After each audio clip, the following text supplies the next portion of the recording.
The morning everything broke apart began like any other, with rain streaking the bus windows and exhaustion sitting heavy on Daniel Carter's shoulders, but by noon his entire life had been quietly dismantled.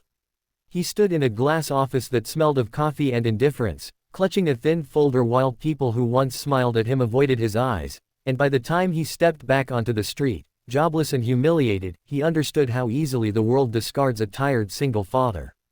His coworkers had laughed behind polite smiles, whispered about his constant absences and his 3 little girls, and by the end of that day he was no longer an employee, just another man holding his breath against the cold wind of survival. Before the story pulls you deeper, take a moment to show some love to this channel if you believe in kindness, second chances, and quiet miracles that happen when hope feels impossible. Like, comment, share, and subscribe, and tell us in the comments where you're watching from, because stories like this travel farther when hearts move together.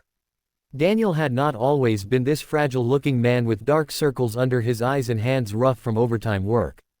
Once, he had been a dreamer who believed hard work was enough, but life had other plans. His wife Emily had died during the complicated birth of their triplet daughters, leaving him holding 3 tiny lives and one unbearable grief. Grace, Lily, and Hope grew up learning the sound of his tired footsteps and the way he kissed their foreheads before dawn. He worked late shifts, skipped meals, and learned to braid hair with clumsy fingers, always promising himself that tomorrow would be better. Yet tomorrow kept asking for more than he had. After losing his job, Daniel walked home instead of taking the bus, letting the rain soak his jacket because it felt right to be cold. The apartment above the old bakery waited for him, small but filled with the warm chaos of childhood. When he opened the door, the girls ran toward him with their mismatched socks and crooked smiles, their laughter echoing off peeling walls. In that moment, the weight of the day crushed him harder than any insult ever could. He smiled anyway, because fathers like him learned to hide storms behind gentle eyes. The days that followed were a blur of rejection letters, unpaid bills, and sleepless nights. Daniel sold his old watch, then his guitar, then the last thing Emily had given him, a silver ring he kept in a drawer. He told himself objects were replaceable, but the ache in his chest said otherwise. The girls noticed more than he realized. They noticed the smaller dinners, the careful counting of coins, the way their father stared at the ceiling long after bedtime. Children see pain even when words try to cover it. At school, the triplets were known as the quiet ones with matching backpacks and a strange seriousness beyond their years. They had inherited Emily's bright eyes and Daniel's stubborn heart. While other kids talked about toys and vacations, Grace, Lily, and Hope talked about helping Daddy. They saved crumbs of bread, shared one notebook between them, and whispered plans that sounded like dreams. No one paid attention, because who listens to 7-year-old girls? One evening, Daniel came home defeated after another failed interview, his shoulders slumped as if the world itself had climbed onto his back. He sat on the floor, back against the couch, and finally let the tears fall where his daughters could see them. He did not mean to break like that, but exhaustion is louder than pride. The girls wrapped their small arms around him, 3 heartbeats pressed against one broken man, and something shifted in the air. Sometimes love does not fix problems, but it reminds you why. You stand up again. The next morning, while Daniel slept for the first time in days, the girls woke early and put on their cleanest clothes. They carried a shoebox filled with carefully folded papers and walked out into the street together, holding hands as if they were braver than fear. They had a plan, born from overheard conversations and quiet observation. They believed that if grown-ups would not listen to their father, maybe they would listen to them. Across town, a community center was hosting a charity breakfast for struggling families, attended by local business owners, teachers, and even the CEO of the company that had fired Daniel.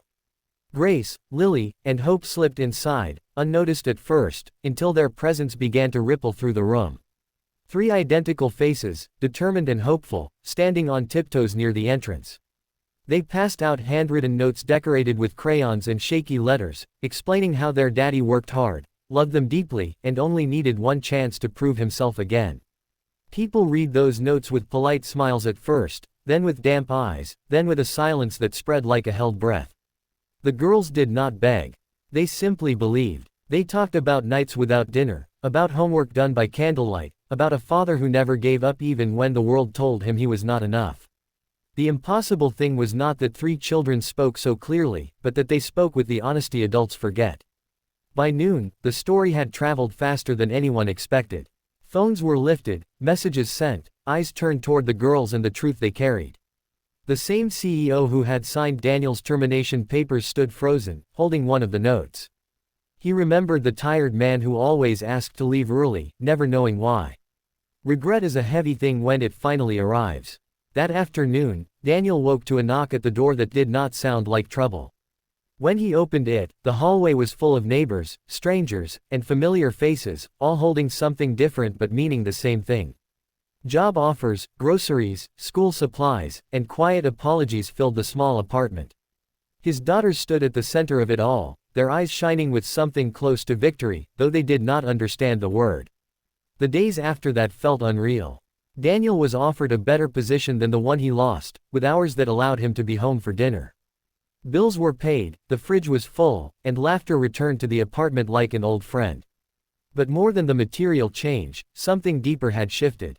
People began to see him not as a burden, but as a man who had survived the worst and still chose love.